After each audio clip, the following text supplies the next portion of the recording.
우리 12월 한 달간은 비전을 향하여라는 주제로 함께 뭔가 돌파를 위한 좀 시리즈 설교를 하고자 합니다. 오늘 믿음의 선한 싸움과 다음 주에도 기도에 대한 좀 싸움 또 그런 설교를 함께 나누길 원하고 주님을 향한 그 약속의 땅을 기대하면서 우리 성도님들과 함께 비전 설교를 하려고 해요. 성도님들 12월 한 달간 기대해 주시고 또 기도해 주시고 말씀으로 더욱 26년을 기대할 수 있는 우리가 되기를 소망합니다. 첫 번째 시간으로 믿음의 선한 싸움을 싸우라 라는 제목으로 함께 말씀을 나누겠습니다. 실화를 바탕으로 만들어진 영화가 있습니다. 헥소 고지라는 영화입니다. 데스몬드 도스라는 미군 의무병으로 자원한 청년입니다. 사실 우리 크리스찬들이 이 영화도 보긴 했지만 좀 논란이 된 게 있습니다. 이 데스몬드 도스는 제7일 안식일 예수 재림교회의 성도입니다. 약간 저희가 바라보기엔 좀 이단이다 보니까 좀 이 영화에 대한 좀 가치가 좀 떨어진 부분이 있는데, 사실 저는 그 종교를 뒤로하고 이 주인공의 좀 신념을 한번 살펴보기를 원해요. 제2차 세계대전에서 미군과 일본군이 오키나와 전쟁을 하게 됩니다.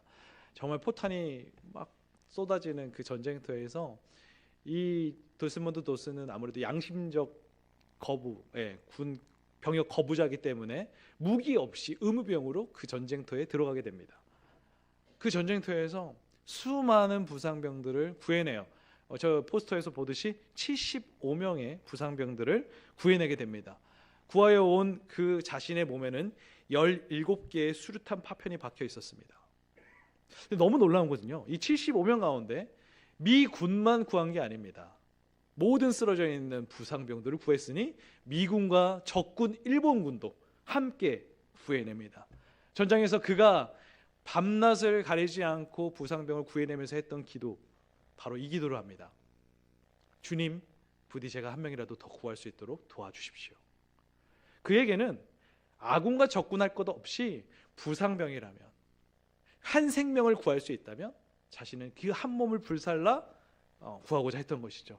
의무병으로 최초로 명예의 훈장까지 받는 그런 역사를 이룬 실화의 주인공입니다.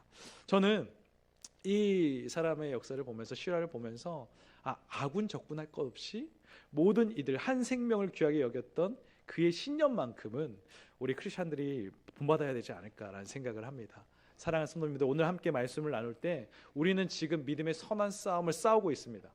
우리의 전쟁은 끝나지 않았어요. 그 선한 싸움 가운데 우리가 가져야 될 마음, 또 그 선한 싸움의 강력한 무기가 무엇인지 함께 나누면서 도전받는 귀한 시간 되기를 소망합니다. 자, 오늘 사도 바울이 디모데를 에베소 교회에 보내고 있습니다. 에베소 교회는 참 사랑으로 세운 교회지만 지금 굉장히 많은 문제들이 발생했어요. 아무나 보낼 수가 없습니다.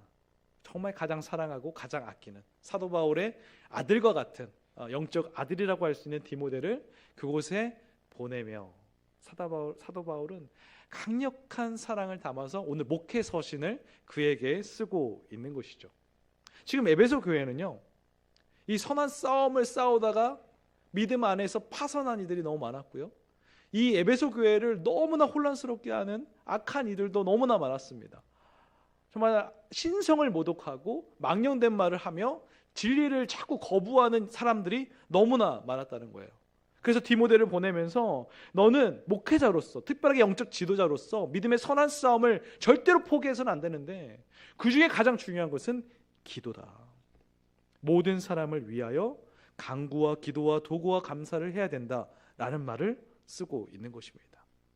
저는 여기서 영적 교훈을 함께 나누기를 원하는데요, 첫 번째, 그리스도인들이 그렇다면 이 교회가 나아갈 걸음 가운데 해야 할 믿음의 도전은 무엇인가? 첫 번째는요, 믿음의 선한 싸움을 멈추지 말아야 한다는 것입니다. 우리 18절부터 19절의 말씀 함께 읽겠습니다. 아들 디모데야, 내가 내게 이 교훈으로서 명하노니 전에 너를 지도한 예언을 따라 그것으로 선한 싸움을 싸우며 믿음과 착한 양심을 가지라. 어떤 이들은 이 양심을 버렸고 그 믿음에 관하여는 파선하였느니라. 아멘. 믿음의 선한 싸움을 해야 된다는 거예요. 너희가 믿음의 공동체로서 하나님의 이름의 영광을 위해서 믿음의 선한 싸움을 멈추지 말아야 한다는 거예요. 근데 그 믿음의 선한 싸움을 하는 무기가 있습니다. 무기가 무엇입니까? 바로 너를 지도한 예언을 따릅니다. 그러니까 디모데의 영적 권위가 어디에서 나옵니까? 사도 바울이 함께 가르쳤던 하나님의 말씀이에요. 디모데가 가지고 있는 지식, 디모데가 가지고 있는 철학, 디모데가 가지고 있는 사상은 절대로 에베소 교회를 든든하게 믿음 위에 설 수가 없습니다. 세울 수가 없습니다. 지금의 이 시대를 살아가는 우리들에게도 동일한 말씀이죠. 사랑하는 성도님들, 이 영천교회는 하나님의 말씀 위에 굳게 세워져야 돼요. 말씀만이 강단에서 선포되어지고 말씀으로만 충만해야 됩니다. 우리가 복음의 구원을 이루는 데 있어서 말씀 외에 어떤 다른 것들을 가져오는 이들을 우리는 주의하고 조심해야 됩니다. 그들이 교회 공동체의 순수함, 순결함을 무너뜨리는 이들이에요. 그래서 디모데는 그 말씀에 입각한, 네가 말씀으로 파송을 받았으니 꼭 이 말씀을 지켜야 한다라고 말을 합니다. 그리고 그 말씀이 너에게 믿음과 착한 양심을 가질 수 있도록 도와줘요. 이 19절의 말씀을 보더라도 그 믿음과 착한 양심은 어디에서 나와요? 하나님의 말씀을 듣고 하나님의 말씀을 믿는 데서 오는 거죠. 그 말씀 위에 굳게 서야만 디모데의 입술에서 나오는 모든 말에 하나님의 선한 양심이 같이 가는 거예요. 근데 그 당시에 그 선한 양심을 버리고 나 자신, 나의 가치관, 세계관을 주장하는 이들이 너무 많았다는 것입니다. 사랑하는 우리 영천교회 성도님들, 말씀이 어떠한 영향력을 가지고 있는지 디모데전서 1장 5절의 말씀을 한번 읽어보도록 하겠습니다. 읽겠습니다. 이 교훈의 목적은 청결한 마음과 선한 양심과 거짓이 없는 믿음에서 나오는 사랑이거늘. 아멘. 말씀이 기준이 돼요. 청결한 마음, 선한 양심, 거짓이 없는 믿음의 양심의 기준이 됩니다. 우리가 말씀으로 나가지 않으면 저런 기준들이 세워질 수가 없어요. 저는 항상 주의하고 늘 분별력 있게 고민하는 부분이 우리 교회에 진리 외에 어떤 것들도 하나님 들어오지 못하도록, 그 복음을 물타지 않도록 오직 진리 위에 설 수 있도록 인도해 달라고 우리 기도들을 하게 됩니다. 사랑하는 성도님들도 진리 외에 다른 것에 귀 기울이지 마십시오. 우리를 흔들려고 하는 그런 이들로부터 우리는 싸우든지 도망치든지, 어제 거짓과 굳이 맞서서 막 언쟁을 할 필요가 없어요. 믿음 위에 굳게 설 수 있는 우리가 되기를 간절히 소망합니다. 근데 그 당시 에베소 교회가 어땠느냐? 19절의 말씀 잠깐 또 띄워주시면요, 어떤 이들은 이 양심을 버렸고 그 믿음에 관하여 파선하였다. 그러니까 이 에베소 교회의 어떤 이들이요, 이 말씀의 진리 위에서 벗어난 거예요. 양심을 버렸어요. 그렇게 되니까 어떻게 됩니까? 믿음에 관하여 파선하였다. 그러니까 이 배가 부서졌다요. 이 배가 부서지듯이 그 믿음의 배에서 이탈된 겁니다. 근데 무서운 것은 배가 파선이 되면은 그 혼자 죽습니까? 같이 죽어요. 이 사람들 때문에, 이런 양심을 버리고 믿음에 파선한 사람들 때문에 지금 에베소 교회의 성도들이 혼란스러워하고 있는 거예요. 너무나 엄청난 지금 현장 속에 지금 놓여져 있었다. 같이 믿음에서 무너지는 이들이 너무나 많았다는 것을 지금 말하고 있는 것이죠. 그리고 그 대표적인 사람들을 굳이 또 말하고 있습니다. 우리 20절 말씀 함께 읽어보도록 하겠습니다. 읽겠습니다. 그 가운데 후메네오와 알렉산더가 있으니 내가 사탄에게 내준 것은 그들로 훈계를 받아 신성을 모독하지 못하게 하려 함이라. 아멘. 에베소 교회에 많이 혼란스럽게 하는 사람들이 많았습니다. 믿음 위에 파선한 사람도 많았어요. 그 중에 대표적인 인물이 후메네오와 알렉산더였습니다. 이 두 사람이요, 믿음에서 파선했습니다. 배가 완전히 파괴된 거예요. 근데 이 파선한 사람들 때문에 교회가 어지럽혀져요. 신성을 모독하는 사람들이었다는 거죠. 우리는 이런 사람들로부터 우리를 지킬 수 있는 그런 분별력이 너무나 필요합니다. 이 사도 바울은요, 이 후메네오와 알렉산더와 같은 사람들이 많았음을 말하면서 이 디모데 제2서신인 디모데 후서에서 이 사람들이 어떠한 잘못들로 에베소 교회를 힘들게 했는지를 밝혀 보여주고 있습니다. 우리 후메네오는 어떤 사람이었나? 우리 디모데후서 2장 16절부터 17절 한번 읽어보겠습니다. 읽겠습니다. 망령되고 헛된 말을 버리라. 그들은 경건하지 아니함에 점점 나아가나니 그들의 말은 악성 종양이 퍼져나감과 같은데 그 중에 후메네오와 빌레도가 있느니라. 후메네오도 있었고 빌레도도 있었다. 그러니까 후메네오와 알렉산더 같은 사람들이 제법 있었다. 그런데 후메네오 같은 사람들은 어떤 일을 합니까? 망령되고 헛된 말을 버리지 않아요. 경건하지 아니하며 이릅니다. 그리고 그들의 말이 악성 종양처럼 이 교회를 좀먹고 있었다는 거예요. 굉장히 나쁜 사람이죠. 근데 이 후메네오, 이제 그 이름의 또 의미가 굉장히 중요합니다. 성경에서 이름의 의미들을 알면 이 사람이 어떠한 행동들을 했는지를 좀 알 수 있는데, 이 후메네오의 후메, 이 후메가 후맨이라는 말인데 그리스 신화에 나오는 결혼의 신을 가리킵니다. 이 말은 이 사람은요 그리스 신화에 심취된 사람이에요. 그런 신화에 침취되어 있다 보니까 교회로 그 신화를 가지고 와서 복음의 진리를 흔들고 오히려 재밌고 매력적이고 자극적인 말들로 교회 공동체를 흔들어 버렸다는 것이죠. 그리스 신화 어쩌면 얼마나 소설 같고 신화 같고, 근데 그 신들이 하나님의 비할 바 있습니까? 가끔은 인간봐도 못한 신들이 그리스 로마 신화잖아요. 근데 이 신화에 후맨이라는 말이 들어가 있다. 지금 이 시대로 봐도요, 성도님들, 우리가 무엇을 주의해야 되냐면 세상의 어떤 철학과 세상의 어떤 그 과학과 이런 것들이요 굉장히 재밌고 매력적으로 우리 교회 안에 들어올 수 있어요. 근데 이것들이 복음의 진리를 공격할 때 우리는 과감 없이 그것들로부터 맞서 싸워야 되는 거죠. 몰아내야 되는 거예요. 하나님의 말씀 외에 어떤 것도 우선할 수 없다. 우리는 진리를 지키는 사람들이지 과학과 철학에 우리가 영향을 받아야 되는 사람들이 아닌 거예요. 바라기는 이 후메네오 같은 사람들을 조심하는 우리가 되기를 간절히 소망합니다. 또 알렉산더는 어떠한 사람이었나? 디모데후서 4장 14절부터 15절입니다. 같이 읽겠습니다. 구리 세공업자 알렉산더가 내게 해를 많이 입혔음에 주께서 그 행한 대로 그에게 갚으시리니 너도 그를 주의하라. 그가 우리말을 심히 대적하였느니라. 아멘.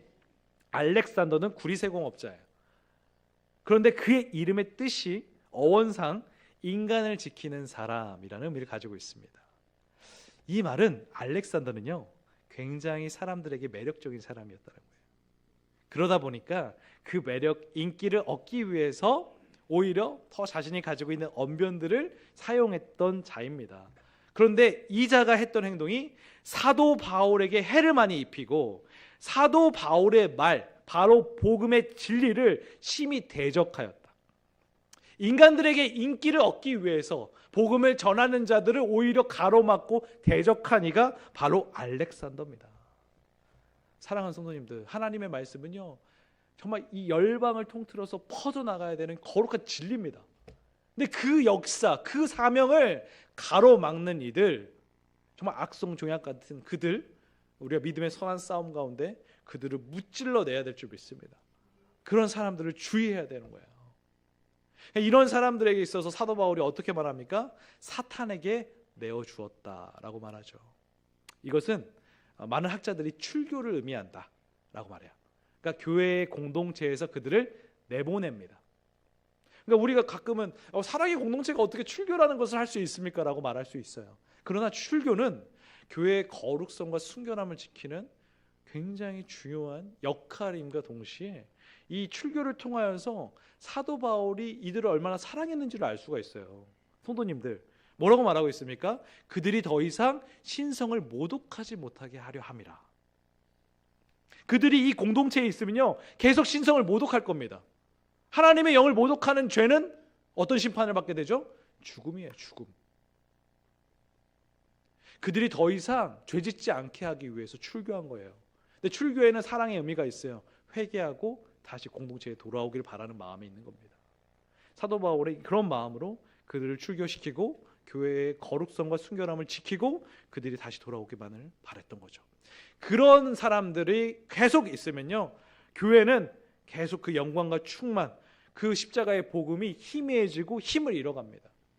그러면 우리는 그 믿음의 선한 싸움을 살아갈 수가 없죠. 저는 바라기는 성도님들, 우리 교회의 구원의 역사를 이미와 아직이라는 말을 써요. 이미와 아직이라는 의미를 알아야 되는데, 우리는요 예수 그리스도를 믿는 믿음으로 구원을 받았습니다. 우리는 구원을 받은 백성입니다. 믿으십니까? 아멘. 그런데 하나님의 나라는 아직 완성되진 않았어요. 우리는 그 완성을 향하여 걸어가고 있는 거예요. 하나님께서 우리를 통하여 완성시키길 원하시는 거예요. 주님께서 재림하시는 그날까지 우리는 그렇기 때문에 이 영적인 전쟁터와 같은 이곳에서 믿음의 선한 싸움을 싸워 가야 되는 거예요. 악한 영들은요, 계속 이렇게 후메네와 알렉산더 같은 교회의 공동체를 계속 믿음 위에서 파손하게 만들려고 하는 그 악한 자들을 파송할 겁니다. 계속 보낼 거예요. 우리가 그들과 맞서 싸워야 돼요. 믿음의 선한 싸움을 멈추면 안 돼요. 유일하게 그 믿음의 선한 싸움에서 패배하는 단 하나의 방법이 뭔지 아십니까? 멈추는 거예요. 아, 나 구원 받았구나. 이젠 끝이야. 그만해도 돼. 이 마음이 우리 안에 들어오는 순간, 믿음의 게으름과 나태함이 우리에게 들어오는 그 순간, 우리는 믿음의 선한 싸움을 싸워갈 수도 없고 그냥 패배하는 겁니다. 그렇다면 유일하게 승리하는 것은 무엇입니까? 믿음의 선한 싸움을 포기하지 않는 거예요. 끝까지 그 전쟁터에서 버티고 있는 겁니다. 하나님은 그것을 원하세요. 포기하지 말라. 그 포기하지 말라는 말에 우리가 누가 생각납니까? 저는 윈스턴 처칠이 생각이 났습니다. 윈스턴 처칠의 가장 유명한 명언이 있습니다. 나치 독일에 맞서 싸울 때 헤로우 스쿨에서 한 유명한 연설이에요. 굉장히 유명하죠. 절대 포기하지 말라는 명언을 남겼던 인데 제가 한번 그 일부를 한번 읽어드리도록 하겠습니다. 교훈은 이것입니다. 절대로 굴복하지 마십시오. 무슨 일이 있어도 굴복만은 절대로 금물입니다. 큰 일이든 작은 일이든 중요한 일이든 사소한 일이든 그 무엇에도 굴복해서는 안 됩니다. 명예롭고 가치 있는 소신에만 굴복할 뿐 그 밖에는 무엇에도 굴복하지 마십시오. 절대로 무력 앞에 굴복하지 마십시오. 적이 아무리 난공불락처럼 보여도 절대로 구하지 마십시오. 사랑하는 성도님들, 이 말은 그 당시에 살아가는 그 전쟁에서 승리해야만 하는 그런 이들에게 말하는 것이기도 하지만 지금 믿음의 군사된 우리들에게도 동일하게 말씀하시는 거예요. 성도님들, 포기하지 마시고 굴복하지 마세요. 진리를 소유한 우리가 어찌 그런 악한 영들에게 굴복할 수 있습니까? 두려워할 수 있습니까? 멈추지만 않으면 승리해요. 성도님들 꼭 기억하셔야 돼요. 우리는 이미 하나님께서 승리의 깃발을 꽂아 놓으셨어요. 믿으십니까? 그곳으로 가면 돼요. 좀 더디 걸릴 수 있어요. 악한 이들이 승리하는 것 같아 보일 수 있어요. 후메네와 알렉산더 같은 사람들이 명망이 있어 보일 수도 있어요. 내가 믿음 위에 굳게 서 있는데도 왜 나는 하나님께서 형통함을 주시지 않는가 속상할 때도 있어요. 그러나 기억하셔야 돼요. 믿음의 선한 싸움을 끝까지 버티고 이겨내면 꽂아놓은 그 승리의 깃발을 취하는 그날은 우리의 것입니다. 믿으십니까? 믿으시길 소망해요. 믿음의 선한 싸움 포기하지 않고 끝까지 살아내는 우리 영천교회 온 성도님들이 되시기를 주님의 이름으로 축복합니다. 이제 그 믿음의 선한 싸움의 가장 강력한 핵심 무기 무엇입니까? 기도예요. 기도하는 것. 모든 사람을 위하여. 우리 2장 1절의 말씀을 읽어보겠습니다. 읽겠습니다. 그러므로 내가 첫째로 권하노니 모든 사람을 위하여 간구와 기도와 도구와 감사를 하되 아멘. 기도입니다. 기도. 기도하지 않고 아무것도 안 돼요. 믿음의 역사, 믿음의 사역은요, 사명은요, 기도예요. 예수님도 그러했듯이 기도밖에 없습니다. 우리 영천교회가 이 모든 이 부흥의 시즌을 뚫고 나아가기 위해서도 기도입니다. 우리의 사명 감당하는 데 있어서도 기도입니다. 사도 바울은 이 디모데에게 기도를 포기하지 말라. 저에게 주는 의미인 것 같아요. 더 기도해야겠구나. 모든 일에 기도가 우선돼야 된다는 걸 말해주고 있는데 오늘 특별하게 사도 바울은 4가지의 기도의 방법을 말하고 있습니다. 먼저 첫 번째는 간구입니다. 간구. 간구는요, 우리가 뭔가 부족해요. 결핍을 느낍니다. 그렇기 때문에 구하는 거예요. 주세요. 하나님 주셔야 돼요. 이루어 주세요. 원해요. 근데 우리가 이제 이 한국 교회에 너무 이런 어린아이 같은 기도만 하면 안 되지. 어린아이 같은 기도는 하나님 받으시지 않지라는 좀 잘못된 생각들이 이제 들어오는 것 같아요. 성도님들 어린아이 같이 구하셔야 돼요. 어린아이와 같이도 구하셔야 하나님이 들으세요. 이런 기도만 하면 안 되지만 이런 기도도 필요해요. 저도 맨날 달라고 해요, 하나님한테. 하나님 주세요. 좀 이 정도 했으면 주셔야지. 이렇게 할 때도 있는 것 같습니다. 간구와 같은 기도 필요합니다. 그 다음 기도라는 단어가 나오는데요, 이 기도는 이제 보편적인 용어입니다. 근데 이 기도가 이런 의미를 가지고 있어요. 우리 마음의 소원을 하나님 앞으로 내민다. 그러니까 우리의 마음의 소원을 하나님께 보여주는 거예요. 하나님, 제 소원을 보세요. 근데 우리 마음의 소원을 보여준다는 것은 무엇일까요? 내 마음 깊은 곳에 있는 내 내면을 하나님 앞에 보인다는 거예요. 성도님들, 그 내면의 깊은 곳을 누구한테 보여줄 수 있나요? 나와 친밀한 교제를 하는 이들에게만 보여줄 수 있잖아요.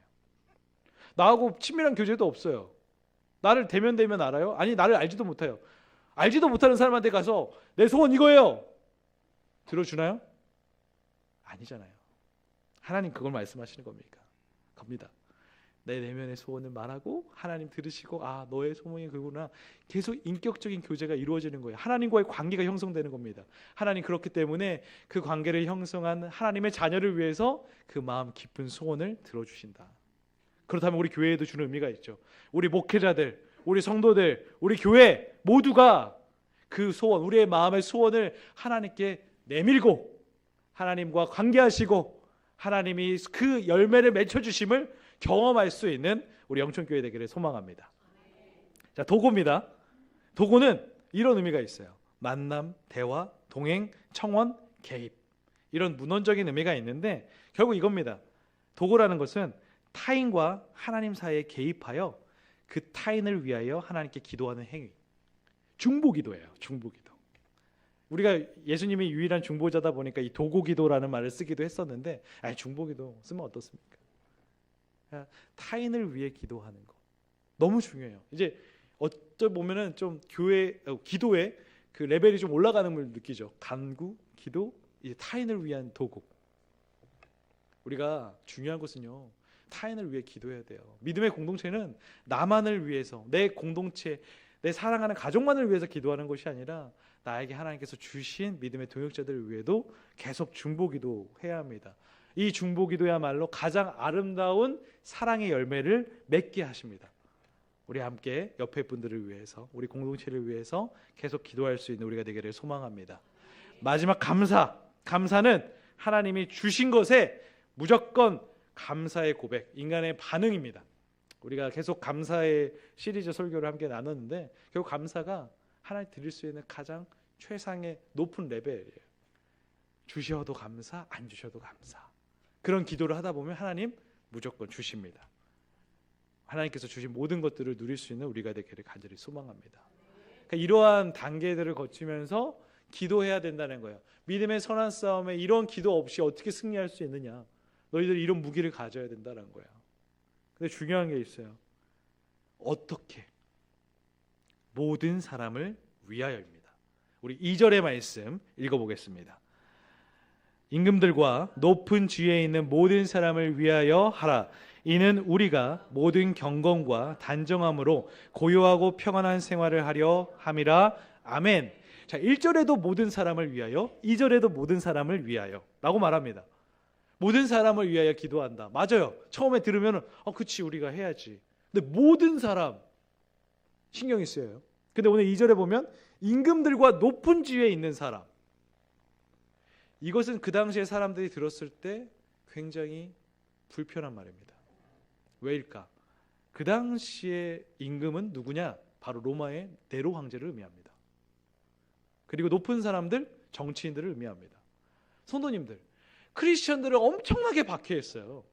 교회들을 엄청나게 박해했어요. 근데 그 사람들을 위하여 기도한다? 쉽지 않죠. 그렇기 때문에 보면은 모든이라는 단어에 이런 의미가 있어요. 선한 사람만이 아니라 악한 사람을 위해서도, 의로운 사람만이 아니라 불의한 사람을 위해서도, 나에게 유익한 사람만이 아니라 무익하고 해로운 사람에게도, 내가 좋아하는 사람만이 아니라 내가 싫어하는 사람을 위해서도 기도해야 한다. 이것입니다. 왜 이렇게 기도해야 될까? 바로 하나님의 원하심이 있기 때문이에요. 우리 2장 4절의 말씀 읽겠습니다. 하나님은 모든 사람이 구원을 받으며 진리를 아는 데에 이르기를 원하시느니라. 아멘. 우리가 이렇게 기도해야 하는 단 하나의 이유, 가장 중요한 이유, 아니 우리의 기도의 목적이 되는 이유, 하나님의 원하심입니다. 하나님은 모든 사람, 네가 좋아하는 사람만이 아니라 네가 싫어하는 사람까지도 그 위에서 기도하기를 원해요. 그게 하나님의 원하심이에요. 모든 사람이 구원받기를 원하시기 때문이시죠. 우리 성도님들, 어떤 특정 대상만을 위하여 기도하는 것은 조금은 얕은 기도예요. 하나님의 원하심, 모든. 그래, 한번 결단했으면 좋겠어요. 우리 연말에 좀 결단하시고 정말 내가 이제 모든 사람을 위하여 기도하라. 내가 좋아하는 친구만이 아니라 내가 좀 싫어하는 친구를 위해서도 기도하겠다. 이러한 기도가 쌓여야 하나님이 우리 눈에 우리가 기대하지 않았고 우리가 보지 못하는 세계까지도 열어주시는 것이죠. 오늘 서론부에 제가 말했던 것처럼 데스몬드 도스처럼 아군뿐만이 아니라 적군을 구원하는 그러한 역사가 정말 우리가 생각하지도 않았던 영적인 세계를 열어주시는 거예요. 저는 우리 영천교회 앞으로도 이 믿음의 선한 싸움의 강력한 무기, 이 기도를 통해서 하나님의 일하심을 경험하기를 원하고요. 무엇보다 이 기도를 통하여서 우리 성도님들이 그 막혔고 묵혀있는 모든 것들이 뚫리고 그로 인해서 하나님이 베풀어 주시는 축복을 넘치게 공급받으시기를 주님의 이름으로 축복합니다. 우리 영천교회도 지금 하나님께서 그 부흥의 지금 시즌을 열어주시려고 하는데 여전히 그 시즌이 활짝 열릴 수 있도록 더 기도로 무장할 수 있는 주의 군사들 되기를 주님의 이름으로 축복합니다. 말씀을 마치겠습니다.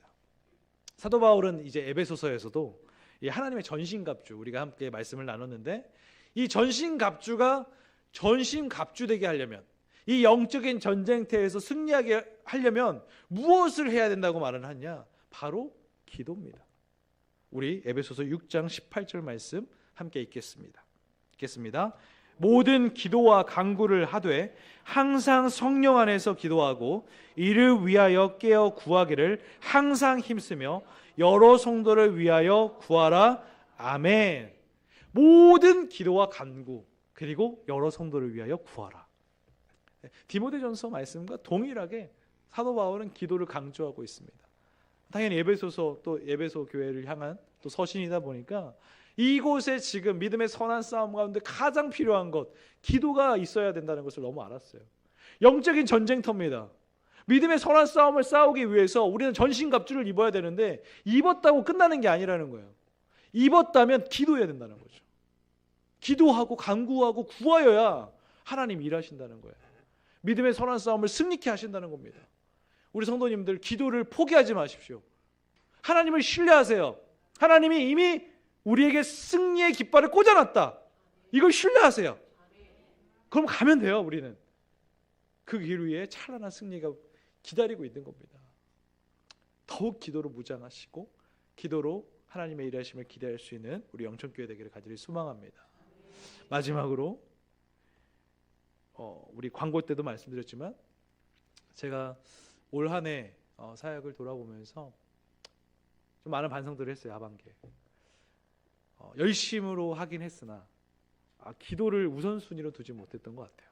우리 영천교회에 참 우리 중보기도팀이 있는데 중보기도팀을 더 확실하게 가치 있게 제가 부탁드리지 못했구나. 혼자 기도하기는 했으나 함께 기도하는 그 중보의 역사를 좀 약간 제가 누리지 못했다라는 생각이 들었어요. 그래서 지난 11월부터 계속 기도하면서 이 중보기도팀이 너무 중요하다. 우리 영천교회의 엔진이다. 그래서 우리 강덕구 목사님께서 세워놓으신 그 중보기도팀 위에 제 목회 철학을 잠깐 한 스푼 담아서 다시 좀 새롭게 재정비를 하려고 하는 겁니다. 그곳에 우리 성도님들 더 기도로 동역해 주시고 함께 해주시고 정말 기도로 쌓여가는 우리 영천교회가 되었으면 좋겠습니다. 정말 26년 우리 영천교회와 가정들마다 하나님의 기적의 스토리가 쓰여질 줄 믿습니다. 그래서 함께 동참하는 우리가 되기를 소망합니다. 기도하겠습니다.